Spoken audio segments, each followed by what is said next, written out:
నమస్తే welcome to Z9 news నేను మీ శ్రీదేవి ముందుగా హెడ్లైన్స్ చూద్దాం విజయవాడలో టీడీపీ జనసేన సమన్వయ కమిటీ రెండో సమావేశం ఉమ్మడి పూర్తి స్థాయి మేనిఫెస్టో రూపకల్పనే ప్రధాన అజెండా ఫైబర్ నెట్ కేసు విచారణను ఈ నెల 30కి వాయిదా వేసిన సుప్రీంకోర్టు అప్పటి వరకు అరెస్టు చేయొద్దని ఆదేశాలు జారీ చేసిన సుప్రీంకోర్టు తుమ్మల పొంగులేటి ఇళ్లలో ఐటీ సోదాలు స్పందించిన రేవంత్ రెడ్డి బీజేపీ బీఆర్ఎస్ నేతల ఇళ్లపై ఐటీ దాడులు ఎందుకు జరగడం లేదని ప్రశ్నించిన టీపీసీసీ చీఫ్ ఫైబర్ నెట్ కేసులో టీడీపీ అధినేత చంద్రబాబు దాఖలు చేసిన ముందస్తు బెయిల్ పిటిషన్పై సుప్రీంకోర్టులో విచారణ వాయిదా పడింది. ఈ నెల 30న విచారణ చేపడతామని ధర్మాసనం తెలిపింది. ఏపీ సిఐడి పోలీసులు తనపై నమోదు చేసిన కేసులో ముందస్తు బెయిల్ కోరుతూ చంద్రబాబు పిటిషన్ దాఖలు చేశారు. దీనిపై విచారణ చేపట్టిన సుప్రీం ఫైబర్ నెట్ కేసులో ఈ నెల 30 వరకు చంద్రబాబును అరెస్టు చేయొద్దని ఆదేశించింది. మరోవైపు స్కిల్ డెవలప్మెంట్ కేసులో తీర్పును దీపావళి సెలవుల తర్వాత వెల్లడిస్తామని సుప్రీంకోర్టు తెలియజేసింది. లండన్ మేయర్ ఎన్నికల్లో పోటీ చేస్తున్న భారత సంతతికి చెందిన తరుణ్ గులాటి హైదరాబాద్లో జనసేన అధ్యక్షుడు పవన్ కళ్యాణ్ను కలిసి మద్దతు కోరారు. స్వతంత్ర అభ్యర్థిగా తాను పోటీ చేస్తున్న ప్రాంతంలో పవన్ కళ్యాణ్ అభిమానులు జన సైనికులు ఎక్కువగా ఉన్నారని గులాటి తెలిపారు.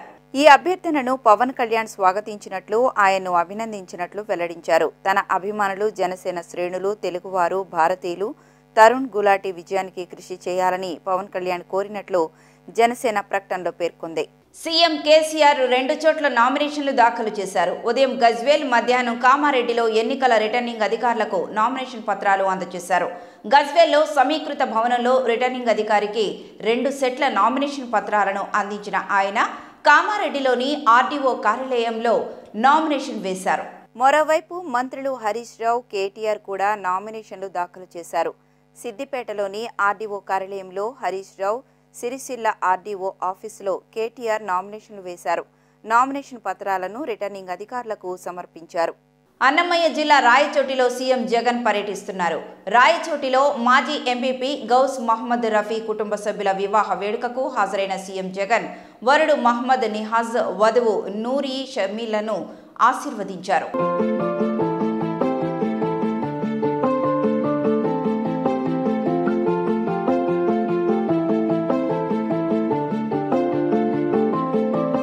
దిశ యాప్ డౌన్లోడ్ చేయించే క్రమంలో ఓటీపీ నమోదు చేసుకోవడంపై అభ్యంతరం చెప్పినందుకు జవానుపై పోలీసులు దాడి చేశారు.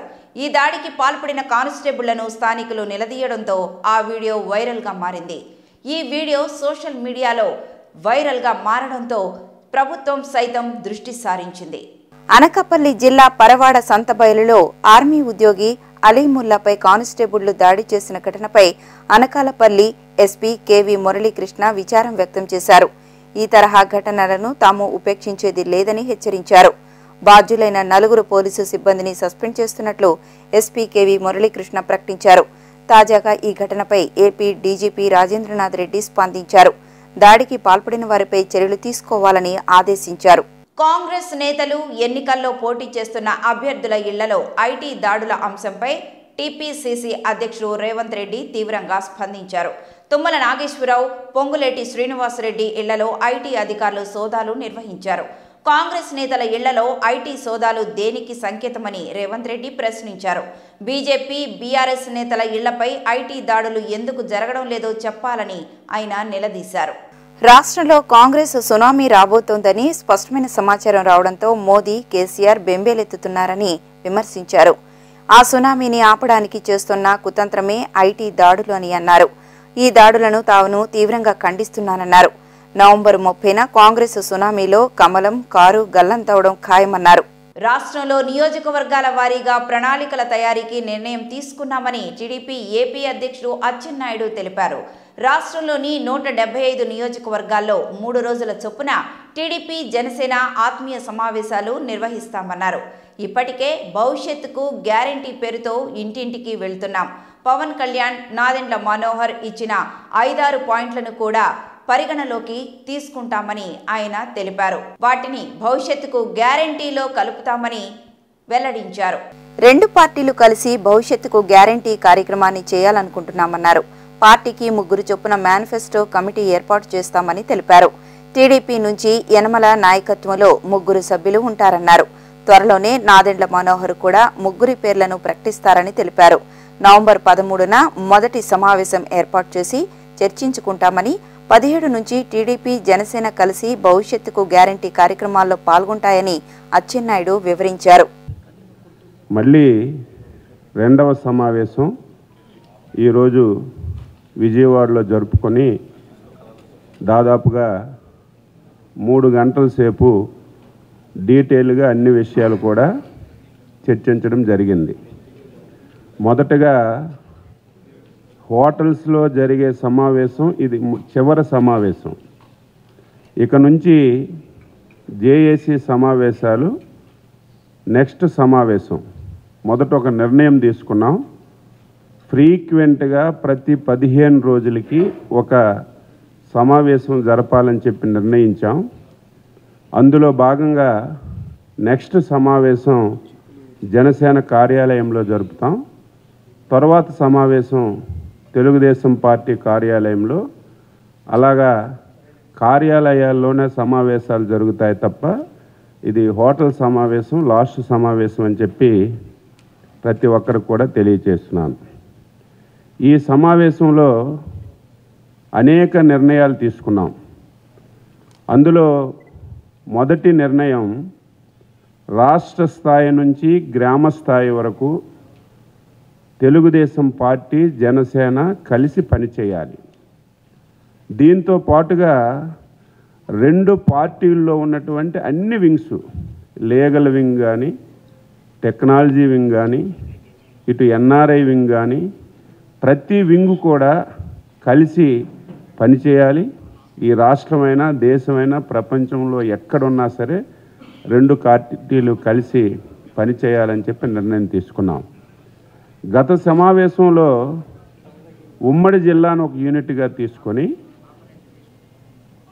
జిల్లా సమావేశాలు ఏర్పాటు చేసి తెలుగుదేశం పార్టీ జనసేన నాయకులందరూ కూడా సమావేశమయ్యారు.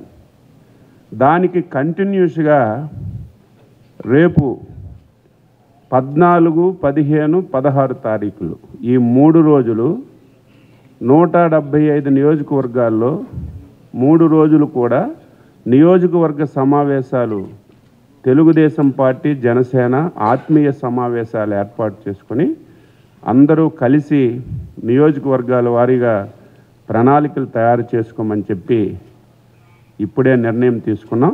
విజయవాడలో టీడీపీ జనసేన సమన్వయ కమిటీ 2వ సమావేశం జరిగింది. నోవోటెల్ హోటల్లో జరిగిన ఈ కీలక భేటీకి టీడీపీ నుంచి నారా లోకేష్, అచ్చెన్నాయుడు, యనమల, పయ్యావుల కేశవ్, నిమ్మల రామానాయుడు తదితర సీనియర్ నేతలు హాజరు కాగా, జనసేన తరపున నాదెండ్ల తదితర అగ్రనేతలు ఇచ్చేశారు. ఉమ్మడి పూర్తిస్థాయి మేనిఫెస్టో రూపకల్పన అంశాలే ప్రధాన అజెండాగా నేటి సమావేశం జరిగింది. ప్రజా సమస్యలు, ప్రభుత్వ ప్రజా వ్యతిరేక విధానాలపై ఐక్య పోరాటం, ఓటరు జాబితా అవకతవకలపై ఉమ్మడి పోరుకు 100 రోజుల కార్యాచరణకు ప్రణాళిక రూపకల్పన దిశగా చర్చలు సాగాయి. రాజకీయ ప్రయోజనాల కోసం కులాలను రెచ్చగొట్టడమే సీఎం జగన్ నైజమని తెలుగుదేశం పార్టీ తీవ్ర స్థాయిలో విరుచుకుపడింది. ఒక సామాజిక వర్గ ప్రజలకు విజ్ఞప్తి అంటూ చంద్రబాబు పేరుతో నకిలీ లేఖను సామాజిక మాధ్యమాల్లో ప్రచారం చేయిస్తున్నారని దుయ్యబట్టింది. జగన్కు ఓటమి భయం ఏ స్థాయిలో ఉందో ఈ నకిలీ లేఖ చెబుతోందని విమర్శించింది. భారతదేశానికి నరేంద్ర మోదీ అవసరం అంటూ జనసేన అధినేత పవన్ కళ్యాణ్ తన అభిప్రాయాలను ట్విట్టర్ వేదికగా పోస్ట్ చేశారు. మోదీ మన దేశానికి కీలకమైన ఒక దార్శనిక నాయకుడు. ఆయన ఎన్నో సవాళ్లను అధిగమించగల గొప్ప సామర్థ్యాన్ని కలిగి ఉన్న నేత అని ప్రధానిని కొనియాడారు. బలమైన దృక్పథాన్ని వ్యక్తీకరించడం, ఐక్యతను పెంపొందించడం, వివిధ రంగాల్లో పరివర్తనాత్మక మార్పును నడిపించడం ద్వారా దేశాన్ని మంచి భవిష్యత్తు వైపు నడిపించే సామర్థ్యం మోదీకి ఉందన్నారు. దీర్ఘకాలిక అభివృద్ధి, భవిష్యత్తు తరాల శ్రేయస్సుపై ఆలోచన చేస్తారని కొనియాడారు. తన విజన్ 2047ని సాకారం చేయడానికి జనసేన పార్టీ బీజేపీకి, నరేంద్ర మోదీకి మద్దతునిస్తుందని పవన్ కళ్యాణ్ స్పష్టం చేశారు. బీజేపీ నరేంద్ర మోదీ గారు బీసీల నోటితో ప్రేమించలేదు, సీటుతో ఇచ్చి ప్రేమించింది, మాటలతో ప్రేమించలేదు. ముఖ్యమంత్రిగా బీసీని ముఖ్యమంత్రిగా చేస్తామని ప్రకటించి మరీ ప్రేమించింది. మాటలు చెప్పి ప్రకటించడం తేలిక, ముఖ్యమంత్రిని చేస్తానని ప్రకటించడం కష్టం. తెలంగాణ పోరాటాల గడ్డ. పోరాటం అంతిమ లక్ష్యం శాంతి కోసం, అభివృద్ధి కోసం. పోరాటం అంటే చావడం కాదు, పోరాటం అంటే గెలవడం, లక్ష్యాల్ని సాధించడం. భాగవతం పుట్టిన నేల ఇది. తెలంగాణ భాగవతం పుట్టిన నేల ఇది. బతుకు భారం అవ్వకూడదు. ఈ భాగవతం పుట్టిన నేలలో బతుకు భారం అవ్వకూడదు. మోదీ గారి నాయకత్వంలో బీసీల తెలంగాణ రావాలి, సామాజిక తెలంగాణ నిలదొక్కుకోవాలి, బీసీలు ముఖ్యమంత్రి కావాలి. దానికి జనసేన సంపూర్ణంగా, పవన్ కళ్యాణ్ సంపూర్ణమైన మద్దతు భారతీయ జనతా పార్టీకి, నరేంద్ర మోదీ గారికి ఉంటుంది. విజన్ 2047 దేశంలో ప్రపంచంలో అగ్రగామి దేశంగా కావాలంటే మూడోసారి ఔర్ ఎక్ బార్ మోదీజీ మనస్ఫూర్తిగా మోదీ గారు కావాలి ఇంకొకసారి ప్రధానమంత్రిగా. 2047 విజన్ని భారతదేశమే ప్రపంచంలో అత్యంత అద్భుతమైన దేశంగా తీసుకెళ్లే బలమైన సత్తా ఉన్న నాయకులు, కొత్త తరం నాయకులను తీసుకురాగలరు. అలాంటి బలమైన దేశం, భద్రత ఉన్న దేశం, బలమైన ఆర్థిక వ్యవస్థ భవిష్యత్తులో ప్రతి భారతీయుడు చూడాలి. అలాంటి భారతదేశం కోసం సాయశక్తిలో నా వంతు నేను కృషి చేస్తాను. బులెటిన్ ముగించే ముందు హెడ్లైన్స్ మరొకసారి చూద్దాం. విజయవాడలో టీడీపీ జనసేన సమన్వయ కమిటీ 2వ సమావేశం. ఉమ్మడి పూర్తి స్థాయి మేనిఫెస్టో రూపకల్పనే ప్రధాన అజెండా. ఫైబర్ నెట్ కేసు విచారణను ఈ నెల 30కి వాయిదా వేసిన సుప్రీంకోర్టు. అప్పటి వరకు అరెస్టు చేయొద్దని ఆదేశాలు జారీ చేసిన సుప్రీంకోర్టు. తుమ్మల పొంగులేటి ఇళ్లలో ఐటీ సోదాలు. స్పందించిన రేవంత్ రెడ్డి, బీజేపీ బీఆర్ఎస్ నేతల ఇళ్లపై ఐటీ దాడులు ఎందుకు జరగడం లేదని ప్రశ్నించిన టీపీసీసీ చీఫ్. ఇవి బులెటిన్ విశేషాలు. చూస్తూనే ఉండండి జీ9 న్యూస్. నేనొక నిజం, జరిగే యథార్థాల అగ్ని పర్వతం. జననం మరణం మధ్య జరిగే నాటకానికి నేనే సాక్షిని. సగటు మానవుని గొంతుక నేను. మీ అందరి కోసం ప్రతి గడియ పనిచేస్తూ గళం వినిపించే జీ9 న్యూస్.